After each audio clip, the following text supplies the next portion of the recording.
Well, hello and welcome to another episode of the Melanin Mayhem podcast, hosted by your favorite country girl, Renee Davis. Ooh, if this is your first time messing around with this here mayhem, let me tell you what you in for. You see, the Melanin Mayhem podcast shines a great big old light on some of the lesser known serial shenanigans committed by some melanated baddies. Now, I ain't talking about no crimes of passion, no one-off kind of thing, pooking them shooting at each other at the liquor store. Oh, no, honey. I deal in serial killers and rapists and other ne'er-do-wells of the serial variety. Because you see, my mission in life is to combat this myth out here in the world that there are certain types of crimes that black people don't commit, or that if by chance we do commit it, it was an anomaly. No, ma'am. No, sir. Those are lies. Lies, I tell you, because black people are well represented in the serial killations and reparations of it all. And I bring you some of the most heinous, audacious, and downright diabolical crimes that you've probably never heard about. And if you have, you ain't heard the story the way I tell it, honey.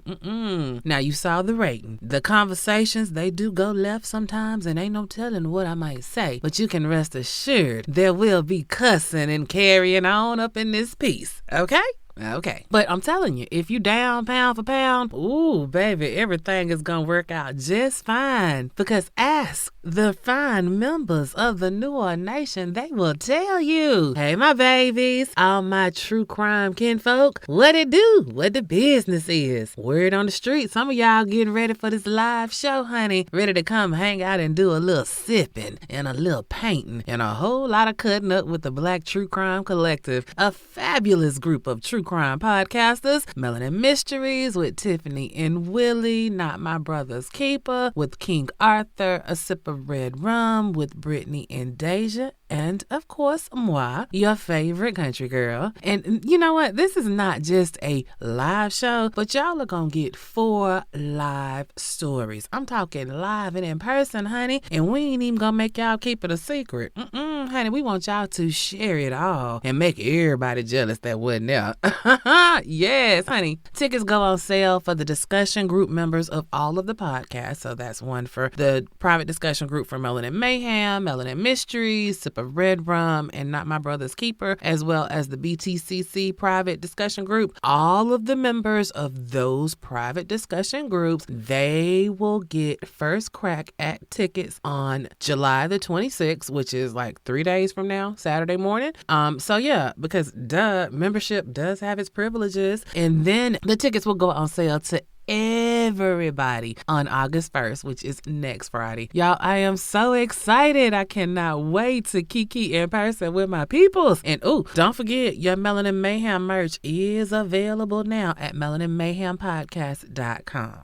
Okay, we got some business to attend to. So today, y'all, I really thought that we had gotten away from these shiesty ass, frauding ass insurance policy killers after what had happened with Minister Merkel motherfucker a couple of weeks ago. But honey, it was not so, because the mayhem maker that I had on the schedule for this week is also a life insurance looter. Ooh, honey, but baby, unlike our previous ones, this one is not pretending to be no preacher. I don't even know if they ever set foot in a church, but what I do know is that this week our mayhem maker is a woman, and she must have had that show enough sunshine, cause baby, her punani made the men lose their ever loving mind, and they would do anything, whatever she asked, they would do it, even knowing that they would be next up on the list. Ooh, honey, that's some show enough fire right there. Baby, this broad was as scandalous as Geraldine Parrish and just as audacious as Merkel Minister, but she took it to a whole nother level because she got away with her crimes not once, not twice, but 3 times. And when they did get her, it was not for murder, honey. honey. Baby, I got tea to spill, and this is relatively fresh tea considering that the period on the end of her sentencing came earlier this year. Y'all, let's go on ahead and bring this broad to the front of the congregation for a proper dragation. Hello, church. This week's Melanin Mayhem maker is Mrs. Josephine Gray, aka the Black Widow of Maryland.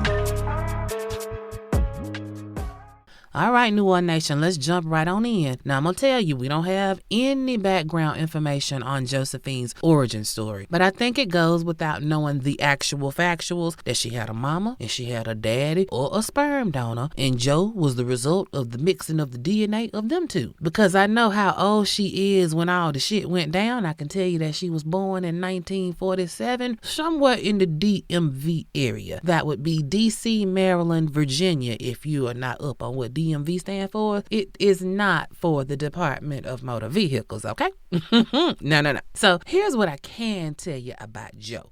She worked for the Maryland School District as a janitor, and if you saw her at work, you would think that she blended into the background. There was nothing that anyone would call flashy or look at me about her at work. But baby, they say if you call Josephine after she clocked out, you will see that Miss Thing turned into a whole foxy mama when she was on her after 5 type of behaviors. Honey, but they tell me that from an early age, her peoples, they said that Joe was a little different. Yeah, everybody didn't eat at her house because Joe, she liked to cook, but there was always a little something different about Joe's cooking. You see, she had an assortment of powders and roots and herbs that she would use that you couldn't find in a regular grocery store or a bodega. And they say when the people ate her food, they started acting different. They kind of fell under a spell of Joe's aura, and they would do anything she asked them to do. Now, some folks call that voodoo, and Josephine was an absolute practitioner of this religion. Oh, yes. Now, Joe is doing her thing, and around the time she turns 1920, Josephine marries her first husband in 1967, a man named Norman Stibling. They called him Butch. Now, Joe and Norman, they was getting it in, and before long, they had 5 babies. Count them, 5 babies. And now, you know, Norman, he's thinking everything is lovely. He got the love of his life. She done gave him 5 beautiful children. Life is great, right? But Joe, being Joe, everything cool till it ain't cool. And then Norman found out, oh, shit ain't good no more. You see, somebody had to put Norman up on game that Josephine had a little sneaky link out here in these streets. Oh, yes, honey. And not just any old little cut buddy, but a nigga with a wife and a family, too. Now, you know what they say, if you're gonna be messing with somebody, make sure they got just as much to lose as you do. And, he did. He had a wife and some children. Now, Norman, Josephine's husband, he is devastated, darling. This is the love of his life, is loving on somebody else. Like one of them, who's making love to your old lady? Okay, it's not, you know what? We are not doing that this episode. Back to the story. Whatever the song say, we not doing that today. So Norman is thinking that, you know what? I can fix this. I love Josephine. I can fix this. I love my wife, and she loved me too. She gotta love me. I just gotta make her remember that she loved me. So Norman, he gonna go around and he gonna remind Josephine of why she fell in love with him and rekindle that old flame, if you will. See, that was all fine and dandy until Norman really got to looking at the situation for what it was and got to realizing that Josephine, she wanted to fix it, just not the same way that he wanted to fix it. You see, Joe wanted a more permanent fixation to make her problem go the fuck away. permanently. And so Norman comes to the realization that Joe want to turn his water off for real, when he sees an insurance policy for him with his wife as the beneficiary. Well, they hadn't talked about no damn life insurance, and she for damn sure ain't never mentioned it, because guess what? Norman ain't got no policy on her ass. Wait a minute, hold on. Even swap ain't no swindle. If we gonna take our life insurance on each other, that's something that we do as a couple. But you mean to tell me you done went behind my back and opened up a policy just on me and ain't really said no shit? Oh, okay. So Norman understanding and starting to realize that, you know what? It's a real mindfuck to realize that the motherfucker you got your last name to and made your babies with really want to kill your ass. I mean, you know, I don't know. If you are of the baby mama, baby daddy variety, I mean, we've all said some shit, sent a few looks that could kill, but you know, never actually wanting to go through with removing somebody from Earth. Josephine wanted to remove this man from the Earth. Let me tell you, Norman, he goes to his people and he's like, yo, this bitch really trying to kill me. I'm telling you, man, if I come up dead, Josephine did that shit. Somebody pray for me. Somebody hide me. Somebody help me. Now, wait a minute. Wait a minute. Do y'all not hear me, New Orleans Nation? Norman is going around telling anybody that will listen, I don't think I'm long for this world. And if I'm gone, my old lady did it. Wait a minute. Flag on the plate. Ain't nobody gonna help Norman? Ain't nobody got a sofa you can just get on or some shit? No? Okay. Well, check this shit out. Joe is fucking with a nigga named Robert Gray. Now, let me tell you about Robert. Now, word on the curb is that your boy Robert, he is married and he loves his family up until he met Joe. They said that he worshiped the ground that his wife Frances and their children walked on. And when I say children, I'm talking 6 of them motherfuckers. Oh, yes, church, this is a family of 8. So they say if you saw Robert, you always saw him with at least 2 of his children at all times. They were like his little shadows. And him and Frances, his wife, they had bought a house in Clarksburg, that's somewhere up there in the Maryland area. And by all accounts, they were a perfect family. And then one day, shit started changing. You see, Robert had got this little part-time job cleaning an office building, and that's where he met Josephine, because she was also doing the same little gig. And by the early 70s, Robert went from being a family man to fuck them kids. Oh, yes, honey, he stopped hanging with the family completely and totally. Like, Frances couldn't get no pipe laying services. How she got dick on tap at the house and the tap running dry? That's because Robert was too busy tapping that ass over at Josephine's house.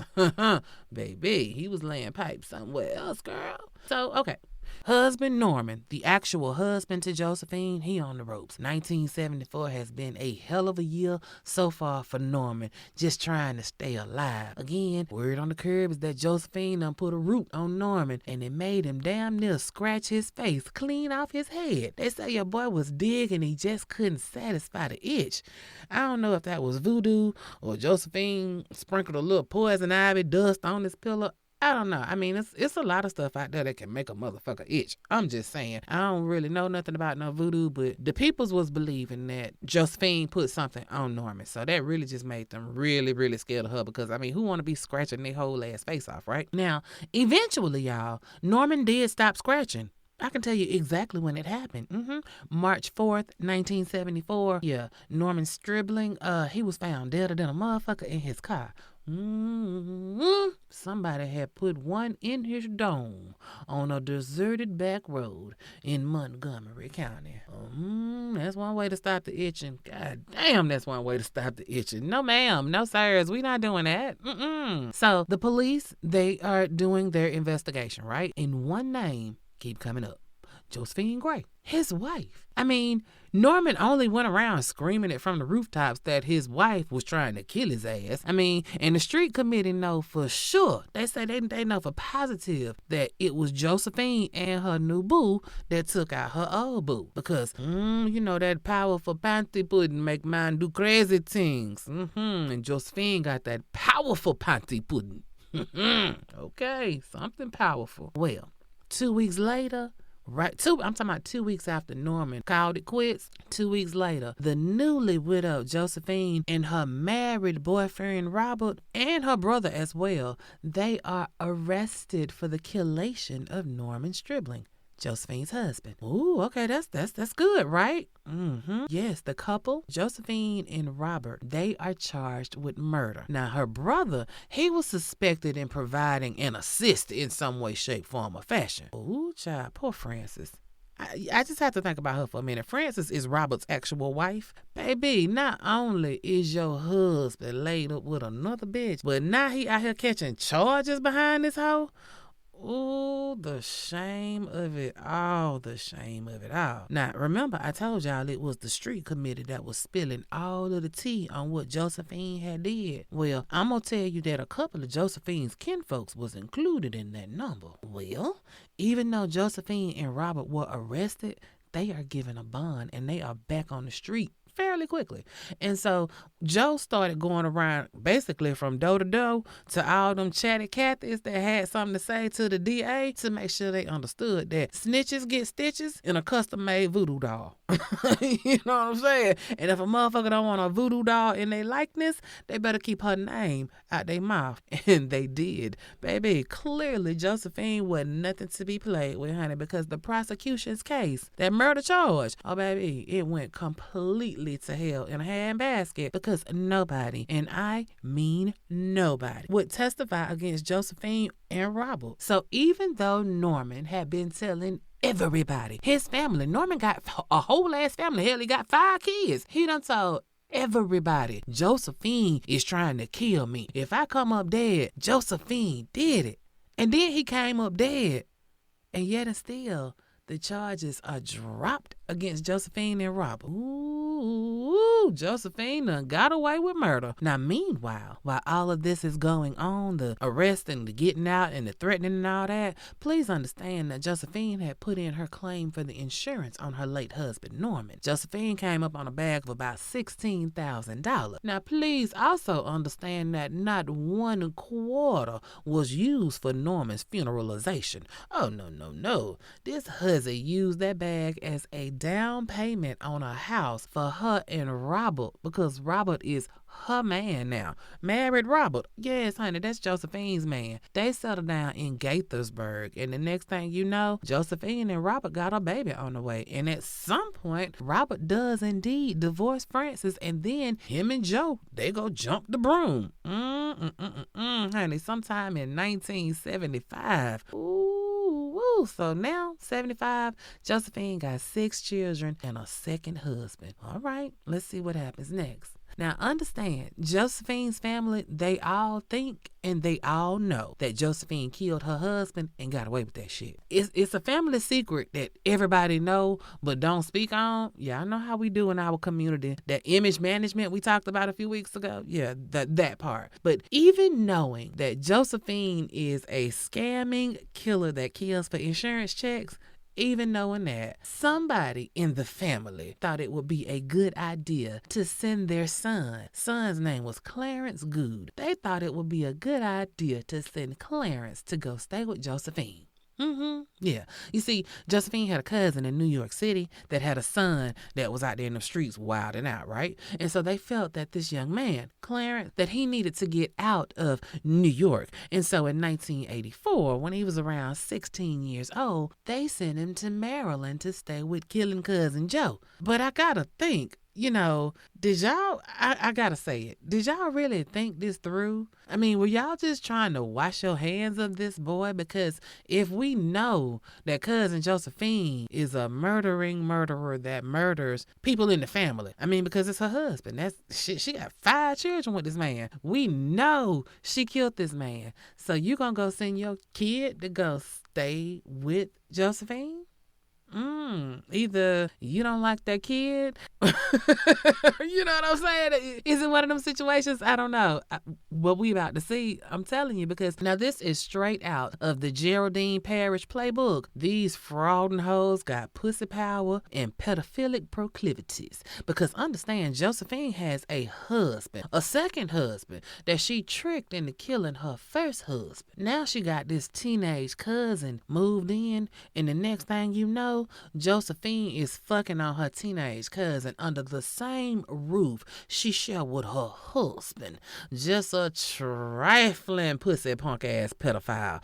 And everybody know it. That's the part that gets me. I mean, I guess it shouldn't, because most of the times in my experience, it's always been that uncle, that everybody needed to keep the nieces and cousins away from because he had friendly hands and friendly dick. But it's some women, it was plenty of women that was the exact same way. So I don't know why I am, feeling like this is like, oh my God, Josephine, you's a nasty bitch, when nasty bitches been running in families for a very, very long time. And we know about it. And you sent your son to the lion's den. Fuck all that. Okay, anyway. Pussy whipped. That's that snow leopard pussy right there, right? Josephine is a snow leopard because husband Robert see the game playing out right in his face. The shit that he just did to Norman. This shit that's going on in his home is the exact shit she did with husband number one. So Robert is reading the room, and he realized that he on the schedule for disconnection. But he thinking, maybe I can talk some sense into my wife because I love her. And I've already proven my love because I handled that little business with old man number one. No shit. I got to show my old lady. She knows she love me. Baby, Josephine wasn't trying to hear none of that shit. And then Robert doing a little snooping of his own, and he finds a life insurance policy. Yeah, Josephine has taken out life insurance on him, and this policy is going to pay off the house that she purchased with the proceeds from dead husband number one policy. Ooh, bitch, get your coins, bitch. Now, soon as husband number two is dead and gone, his insurance policy gonna put the deed right in her hand to that house. Ooh, child, that's some nasty work right there. That's some nasty work. Oh, Lord Jesus. So by now, it's like summertime, 1990, and honey, the thrill is gone. The thrill is gone. The thrill is gone. And Josephine ain't even trying to hide it. One day, this bitch decided, you know what? This is the day the nigga got to go. Robert, this is all from Robert. Robert say Josephine pulled out the switch, and Robert just take off running through the house, and Josephine is chasing this nigga room to room. Robert ends up jumping off the balcony. They're on the second floor. He jumps off the balcony, hit the ground, and take off running. This mofo ran for a mile and some change because his mama and them lived a mile and some change down the road. This motherfucker jumped off the balcony, hit a cartwheel and a flip, and kept going. Forrest Gump, all the way to his mom and dad's house. Big. I cannot. You can't even make this kind of stuff up. Robert.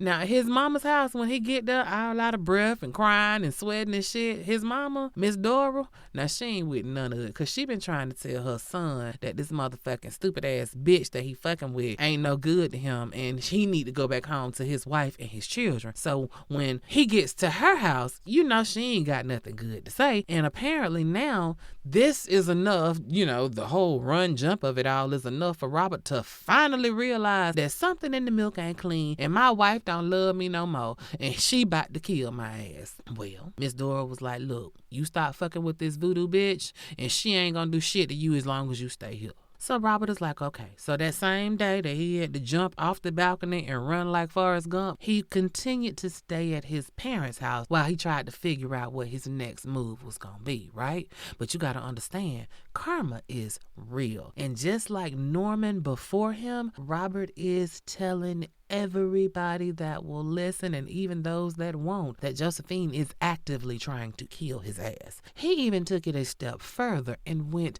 to the police himself and told them too. You see, what had happened was it was like October of 1990. And Robert was out in his car running some errands or whatever, and he just so happened to look up, and damn if Josephine's car ain't on the side of his car. And so it looked like, as he looked over at Josephine's car, it just looks like Josephine is driving. Baby, all of a sudden, next thing Robert see is cousin Clarence. He raising up from the passenger seat. This nigga been laying low. Why cousin Clarence got the blicky pointed right at Robert? Ooh, honey, Robert had a praying grandmother, honey, because he had the foresight to stop the car just to slam on brakes and hit reverse. So Josephine kept going forward and he going backwards.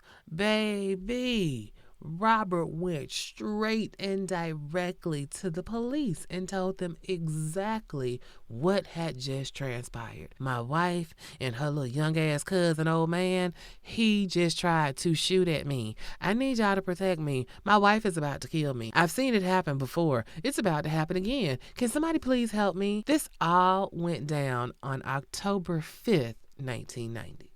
Okay, so the rest of October, pretty quiet. The following month, in November, Robert moves out of his mama and them house and into his own place over in Germantown. Now, Robert had a little housewarming or whatever, and in my opinion, I think that's where he fucked up. I think he should have just moved and not really told nobody, no fanfare. Just let your mama know where you at until the situation with your wife cool down. But no, they happy because it looked like Robert ain't got the roots on him no more. He back to acting like his old self now that he ain't eating Josephine's food no more. So, they partying, they living, and they loving. The children is happy. Their daddy is back. It's a wonderful time. Like, everybody is just good, clean fun. But, honey, 1 week later, 1 week, New Orleans Nation, November 9th, 1990, Robert gets off from work at his job at the Clopper Mills Elementary School. He heads home just like normal. Baby, Robert opens his door, walks inside of his new apartment, because mind you, he ain't been here a whole month yet. Baby, before he could take his coat off, somebody put 2 bullets in his head, killing him instantly. This somebody was already in the house when Robert got home. They just left out the door and left Robert laying on the floor of his brand new apartment. And to add insult to injury, at Robert's feet as he is laying on the floor bleeding out is a business card for the police detective that he went and talked to for help to keep his wife from killing him. Ooh, woo, honey, pearls clutch, just say it ain't so.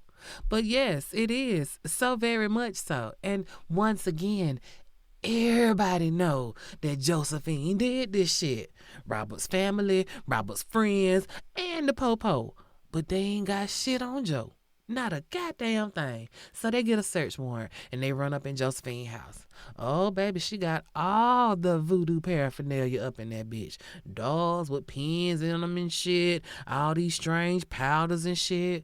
But it ain't no crime to have dolls and dust. So the police, they dig in their little bag of tricks and shit. Next thing they do is they put a wire on Josephine's house to see if they could get her incriminating herself or something like that. Well, they get some shit on the wire, all right. And it sounded like Joe was regularly doing incantations and shit. Again, nothing that you can use against her in court. So we back to no face, no case. And now it took about 5 months, but in April of 1991, the police did indeed arrest Josephine and cousin Loverboy Clarence. But just like when they arrested Joe and Robert almost 20 years earlier, her and her co-conspirator, young Clarence, they got a bond, and they were back on the street talking about who got my name up in your mouth. Josephine said, everybody that's going to testify me say what? Say who? And baby, just like that, everybody who was talking that shit, now they ain't heard shit, they ain't seen shit, and they don't know shit. Josephine was rolling up on everybody, Debo style. What you got on my alibi, shawty? What you got? Josephine said that she was at work when Robert got shot, and that was her story, even though nobody at the school could back that ass up. But just like before, while she was locked up, her family was like, oh, yeah, she did that shit, and I'ma tell it. But once she hit the streets, the memories were starting to get faulty than a motherfucker. You know what? Did I say that? I don't even recall. Shit, I don't even know. What day was that? No, I don't even know. Honey, don't nobody know nothing. And once again, Josephine is about to get off. And I'm going to tell you, on the one hand, I really can't blame her people, right? This bitch done already got off on one murderation. She gonna get off on this one if don't nobody speak up, and nobody is speaking up. So, of course, she's going to get off. And just like the last time, the state's case fell apart. So once again, JoJo, oh, she free. And just like the last time, the nigga that helped her off her husband, now Josephine want his ass gone too. Baby. And here's the part that you ain't even gonna believe, New Orleans Nation. Even though young Clarence has seen up close and personal how Josephine get down, how in the fuck did he let her talk him into getting a life insurance policy with her as the beneficiary? Like, you got to be the dumbest nigga on the planet. I mean, think about it. He was saved because at this point in time in the 90s, you couldn't just go out and get a policy on somebody without their John Hancock on the document, right? So, dude, you safe. You safe. But somehow, some way, you let Josephine make you believe that it would be a good idea if you took out a life insurance policy and she'll pay the premium on that bit, because guess what? Young Clarence, you ain't got no job. You ain't got no money. And now you about to make yourself more valuable dead than you are alive? Really, nigga? Like, ain't no way in hell Josephine could have got me to put my name and signature on a motherfucking piece of paper.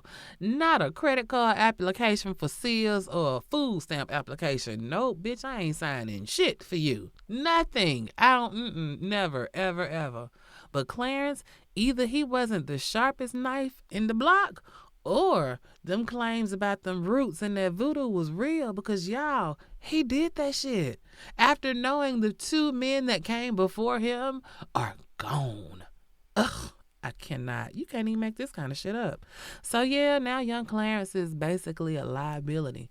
Josephine has made him a straight up dependent. I mean, he can't do shit without Josephine being right there. If he want to go to the store, they going to the store. If he want to get a job, Josephine was like, nope, I make the money. You just sit your little pretty ass right here and I got you. Like, this young man is a whole ass bum. Anytime he try to get up and get out, Josephine shut that shit down. And mind you, you know, Josephine also got some new dick up in that piece. Y'all know how Josephine play the game? Yeah. So the new dude, here's a nigga named Andre Savoy. And I'm going to tell you, Andre is a bit more age appropriate for Joe Good mountain lion ass than Clarence ever was, because Clarence is super young. Andre is 48 years old. And he is just as much pussy whipped as all the men that came before him. He is living in Josephine's house that she got from her ex-husband's dying. And Clarence is also living in the house with her cousin that she fucking on, pedophile, the long way. And this new dude, Andre, he can't go nowhere without Josephine neither. Like, the neighbors say Josephine don't give him a key, so if by chance she do leave him, he have to just sit on the porch and wait on her and Clarence or whoever else to come back to the house. Pussy whipped, baby. But you know who is pussy whipped and scared? Clarence. Because he know the role that Andre is about to play. He's already played it. He knows this character. And y'all know that funky bitch Josephine, she like to play with her food before she eat it too. Like, she like to mind fuck a nigga. Keep him guessing, is today gonna be the day? And like, this goes on for 5 years. 5 years. That's a long damn time to be in limbo, just trying to see if a bitch is about to disconnect your ass. The pressure of it all. Honey, that's too much pressure. No, ma'am. Every day I'm waking up thinking, is it today? What she feed me? Did she just put something in my food? Now I don't want nothing to drink. Like, make it make sense. Once again, everybody knows that you are marked for death. Make this make sense. Understand, Clarence has a sister that's some kin to Josephine, because remember, this is cousin Clarence that came from New York. Clarence got a sister named Veronica. She lived in Maryland as well, and he's also got a brother in the area. I'm talking about in the area. This is siblings of his that are in the area where Josephine stays. So he's got a sister named Veronica, and he's got a brother named Lynn Ron. Now, Lynn Ron say that Josephine kept Clarence isolated, that she made sure that he didn't have access to a car or money or even a damn cell phone. Like, how the hell you let grandma take your cell phone, young man? And how do y'all all see all of this going on and y'all aren't trying to help your brother out of this situation? Veronica, she did. I'm going to say it. She did. She tried to help. That's the sister. She let Clarence move in with her, and Clarence got a job. He got a cell phone. He got a car. All of that shit. He's starting to stand up on his own 2 feet. But then Veronica say Josephine came and snatched Clarence right on up and took him back to being her dependent. But my thing is, sister girl, you let this old broad do this to your little brother like that? I mean, it's one thing when you think a bitch ain't shit, but you ain't really got no hard proof. You know, you just got a good feeling. But y'all all know for absolutely truth, this bitch killed all her men. And you just gonna let your brother be the next one? Ain't no motherfucking way. If I had to go abduct my brother and break out the duct tape, if I know he is dealing with a broad that is absolutely known for killing her men, nigga, you not gonna be here, and I'm fixing to come do this heifer. I'm you know what? I don't believe in the voodoo, but you gonna have to just take your best motherfucking shot, because me and my goddamn 380, we with all the shits. All of it. But what you're not finna do is, I'm not finna just give you a clean opportunity to kill my brother. Are you serious? Did she have roots on all y'all? Boy, stop. But yeah, that's pretty much how it went down. So yeah, Clarence, he makes it to the year of our Lord 1996, but he know he ain't got much time because Josephine been cooking all kind of special meals for him.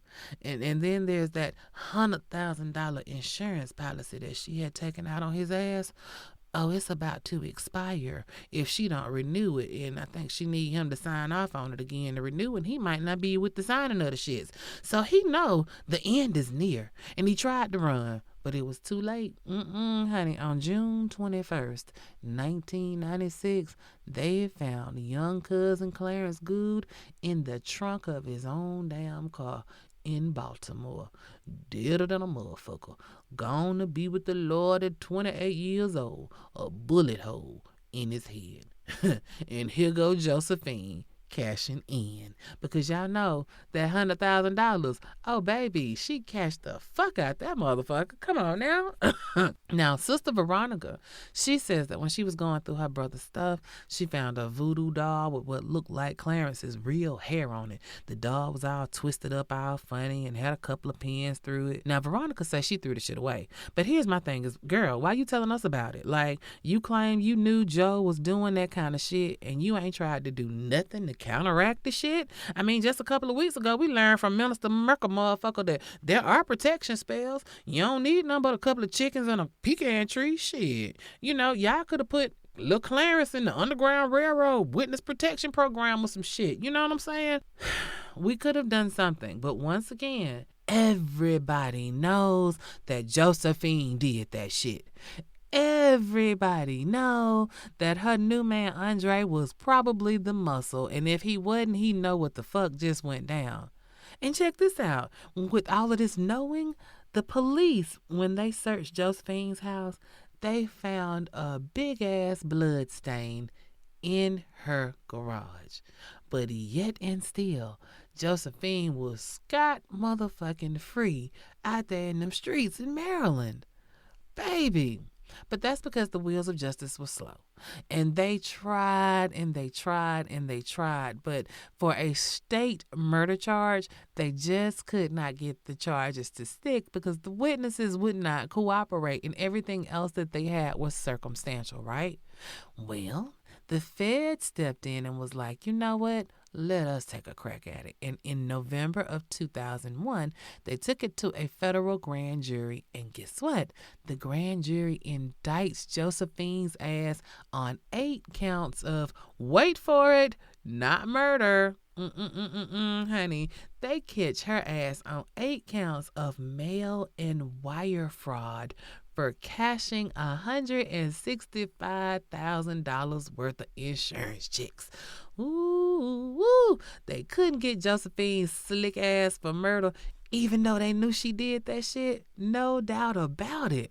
But no face, no case. They hit her ass with what they could because, you see, Maryland had a law, or has a law, it's still on the books. It's called the Slayer's Rule. And basically that states that nobody can benefit no cheddar if they had something to do with the disconnection. You cannot intentionally kill a bitch and then come up off that same lick. You got to do one or the other. Pick your poison. You can either kill them and walk away empty-handed, or you cannot kill them and benefit when they die. But you cannot do both of them. And here's the real kicker. This federal case, this wire and mail fraud, they do not have to prove that Josephine murdered anybody. Oh, no. For fraud, they just need to prove that it smelled like something wasn't right. And the jury can be like, yeah, you did that shit. And that's exactly what they intended to do to Josephine's slick ass. Because, you see, the prosecution was sure that Josephine didn't necessarily pull the trigger herself, but she was the one that gave the orders to make all the killations happen. You know what I'm saying? So she was like the mastermind of all of it. And again, we know that the state of Maryland has tried twice to get her for murder, and they couldn't do it. But once the feds swooped in, Maryland feel like, you know what? We need to try this shit one more time. So they go back and they dust off the murder charges, and they charge Josephine with 2 counts of first-degree murder on January 4th, 2002 for the killations of her first and second husband, damn near 30 and 20 years ago. Sorry, Clarence, who just got killed the other day, you didn't make the cut. Even though we know she killed your ass too, we're not going to be able to make the cut on you. So, but I'm saying, sir and madams, it's been more than 20 years and y'all couldn't get it together back then. So what make you think y'all can get it together now? Hell, the feds ain't even charging her ass with murder because they know they ain't got no case. So I'm going to need y'all to please have several seats. Well, apparently the same witnesses they had back in the day that kept recanting their stories have decided that now that Josephine is in federal custody, she can't get to them, so they ready to talk. Again, all of y'all have several seats. Family, y'all let this hoe get away with this shit for more than 30 goddamn years. You might as well take this shit to the grave now. I'm just saying. Well, Josephine's federal case finally went to trial in August of 2002. Josephine's defense was simple. Their position was that this was just a vendetta against Josephine that's been going on for more than 30 years, and the feds were just dredging up old charges that had been dropped umpteen thousand times, umpteen years ago because they couldn't prove it when it happened, and they still can't prove it now. This was just a case of overzealous prosecution. And this little quick trial, there was a whole lot of finger pointing and snitching going on up in that courtroom. Lots of talk about voodoo and the spells that Joe was able to put on anybody that she came in contact with. And of course, that last boyfriend of Josephine's, Andre Savoy, now apparently he ain't under her spell no more, and he told everything that he knew. And according to him, he said that Josephine told him that she had planned her killation of her second husband, Mr. Robert Gray, and he knew all about it, and she copped to it all. And so the jury, they sat and they listened to that bullshit, and they was like, you know what? Fuck it. Guilty, bitch. All charges. Same month, August 2002. So they find Josephine guilty, and they also order her to pay like $172,000 in restitution to the insurance companies that, because she defrauded them out of their coins. All I can say is good luck on getting that bag, because, baby, that money is long gone. And a bitch that's in federal custody, she ain't making no money to give y'all no money back. So after sentencing, Josephine Virginia Gray went off to be property of the thief. She was inmate number 371 56-037. Now, 40 years is what they gave her. And for Josephine being 55 at the time, and we're talking Fed time now, that, Feds don't do like the state where you get time off for good behavior. You're going to do 80 to 90% of your Fed time. So Josephine getting a 40-year sentence, she going to do 38 of them hoes, right? That's basically a life sentence for an older woman such as herself. So her court-appointed attorney was like, you know what? Just let her go off in peace. She's got so many health problems. They kept going on trying to get Josephine some house arrest, right? That was what the goal. And I'm going to tell you, you might think that the story is over for old juke 'em up Josephine, but no. It's actually not. Because yes, while Josephine did go off to be property of the feds and she did get a 40-year sentence, but here's the thing. While the victims' families were okay with Josephine getting this 40-year sentence, some shit got thrown in the game. And y'all ain't gonna even believe this. In December of 2024, I'm talking just a few months ago. What is that, 6 months ago? Did y'all hear about Biden and his pardons that he did? Y'all remember that? Well, guess who the fuck got a pardon? Baby, this motherfucker pardoned Josephine. Yes, you did hear me say that. On his way out the door, Pop pardoned like 1,500 criminals, right? And Josephine good killing ass was one of them. You see, basically, for the last few years, Josephine had been hitting the Bureau of Prisons hard with that whole I'm an old woman shit. Y'all need to let me go home. Give me, please. Can I get this prayer to go home? And so she spent a bunch of years at a medical facility, right? And then when COVID hit, she was on a list of inmates that could go home on supervised release, right? So by the time Biden was getting ready to skip on out, he gave her what's known as a compassionate release. Kind of like, you old and you sick, so go on ahead and go home and live out the rest of your days. But here's the thing. That kind of forgiveness is supposed to be reserved for those that didn't have no parts in a violent crime. And somebody fucked up because Josephine was down with the disconnections. Like, again, who the fuck asked you to step in, Biden? You got a lane, sir. Stay in that motherfucker. Like, god damn. And y'all know, at 78, black at 78, that can still be some good shit. I'm just saying, that thing might still be snapping. And I know I got some listeners in that age range, and y'all can testify. Y'all know I'm telling the truth. Shit, when I'm 78, I still plan on my thing to be snapping. I don't know about you. Shit. Snow mountain lion, all that shit. I'm going to be all that shit, and then some. So please understand, church, that Josephine Gray is out here. The mountain lion is back on the prowl, and I am sure it won't be long before somebody's son is caught up in her shenanigans and that insurance money starts flowing again. Ooh, child. Like, you really can't be mad at Josephine because she just fucked around and caught a sure enough blessing. I mean, she was doing her time. Nobody was going to let her out the traditional way. Now, Biden punk ass is the one that need to be dragged. We need to focus on his real senile ass because, sir, you ain't had shit better to do than to let a bitch out that is thought to have killed 3 men. I mean, it wasn't nobody else with a little of that white-collar crime shit that you could have let out. I mean, hell, if you got to let out a criminal, what about the Tiger King? He's still sitting up in that bitch. You could have let him out. Oh, okay. I'm controversial. What about Robert Kelly? I mean, at least if he had got out, we'd have had a couple of bangles for the summer. This bitch ain't bringing shit to the table but an insurance policy application for somebody's son. I mean, Robert just gonna pee on somebody's daughter. Josephine gonna cut somebody's son's water completely off. I'm just saying, just think about it. I'm talking about for Biden. I mean, if you're going to do a pardon, that was 2 perfectly good candidates right there. Tiger King and R. Kelly. Both have done some time. I'm just saying, Josephine killed 3 men. I don't think she should have been let out, and I don't think that was your place. And please understand, the prosecution, they was madder than a motherfucker when that shit came out.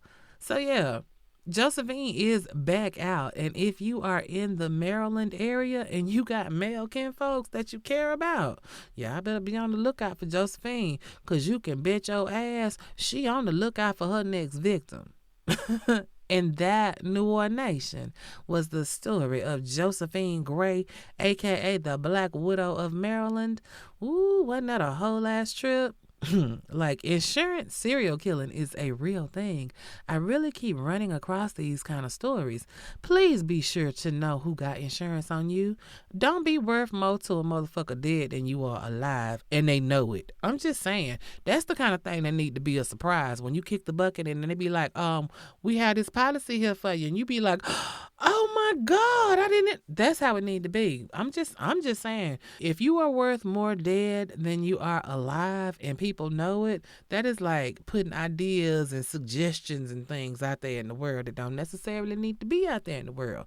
But I like to talk about it. So let's continue the conversation on social media. I am the Melanin Mayhem Podcast on IG, YouTube, Facebook, and I am Melanin Mayhem PC on X. If email is more your ministry, you can hit me up at melaninmayhempodcast@gmail.com.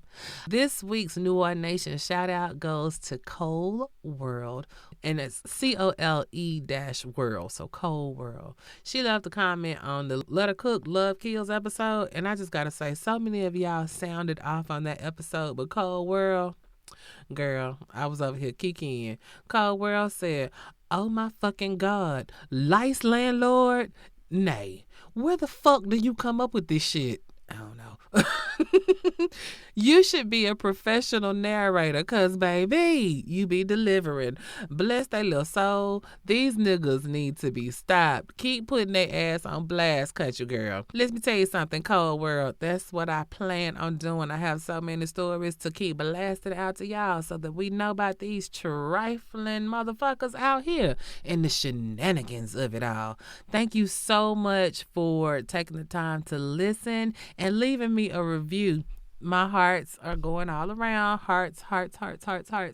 Again, thank all of y'all for every review, every comment, every DM, and even the voice memos that y'all send me. Yes, voice memos. I take it all. I take that feedback however you send it to me. But please understand, I do share y'all with my circle, and they be cracking the fuck up. Just like me. And I am still working on the Dinner Mystery Dinner Theater shows. But man, the mansions be taxing. Shit, we might be mayhem at the event center, honey. Baby. But you know what? I gotta go. And y'all know the routine by now. So I need you to stay safe. I need you to stay ever vigilant. And for goodness sakes, remember, if you stay ready, you ain't got to get ready. It's one love, New Orleans Nation, and the country girl is out of here. Woo-wee, Nana, you did that.